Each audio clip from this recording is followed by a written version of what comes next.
What's going on, guys? The Comics Kid 2099 here. Welcome to day 59 of the 365-day graphic novel review challenge. Today, I want to talk to you about Superman, American Alien, written by Max Landis and drawn by a whole bunch of people. This is a 7-issue miniseries where each issue is drawn by a different artist, and about half of the issues here also have a little one-page short story that is drawn by yet another artist. So there's like 10 or 12 different artists who contributed to this miniseries. And this is the early days of Clark Kent.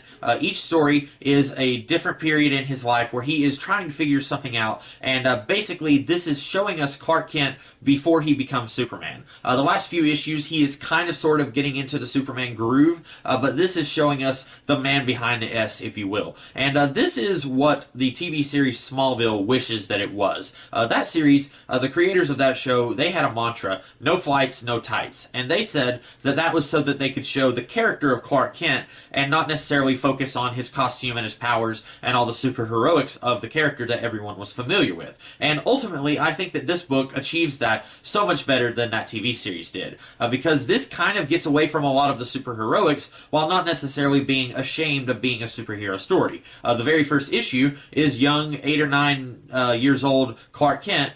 He is learning how to fly. Like, the book opens up with him flying into the air and he can't control it. The entire issue is him learning how to fly. So it's not ashamed of the elements of Superman that make it strange and unusual and otherworldly. It's not ashamed of those elements, but ultimately this is the story of a dude trying to figure out his place in the world. And it is a remarkably well told story. It is very funny, very well crafted, very tightly plotted. There's stuff that happens in one of the earlier issues that comes back into play in 2 or 3 issues down the line, and you wouldn't think that it would, because this is a vignette piece where in one issue he's 8 or 9 years old, in another issue he's 16, in another issue he's 19 or 20. It's not a story where everything, you would think that everything is really tightly connected, but then a lot of the stuff that you wouldn't think is tightly connected actually is. And I really like that. I think that this is a very well written story where you wouldn't think that stuff like this would come back into play, and then it does, and it surprises you. I really enjoy this story. I have to say, this is probably my favorite Superman origin piece, period, in any medium.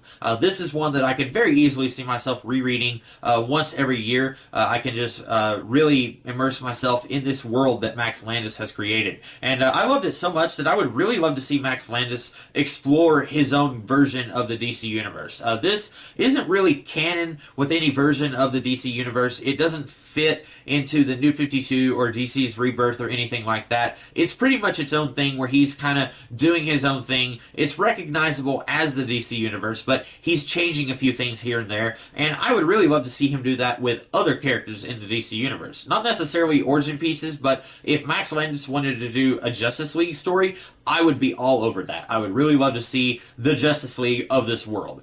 So that's about all that I have to say about American Alien. If you like Superman, I highly recommend that you read this. Even if you are familiar with Max Landis and you find him to be a little bit overbearing and you don't really care for Max Landis, I know a lot of people, they don't really like him. They find him a little bit annoying. I've watched some of his videos online, and he does come across as very annoying in a lot of his videos. Even if you don't like Max Landis, I think that you should at least give this book a chance. This is a very remarkable book. I highly enjoy it. I think that any fan of Superman would definitely enjoy this. And even if you don't really care for Superman, if you just absolutely hate Superman, you probably shouldn't read this. But if you're just kind of on the fence about Superman, I would recommend that you read this book, because it will probably turn you into a Superman fan. And if it doesn't, then I don't know what to say. You still read a good story, even if you didn't enjoy it. So those are my thoughts on Superman, American Alien. I hope that you guys liked this video, and if you did, be sure to like, share, comment, and subscribe, and I will be back tomorrow with another video. In the meantime, you guys have a great rest of the day. Catch you later.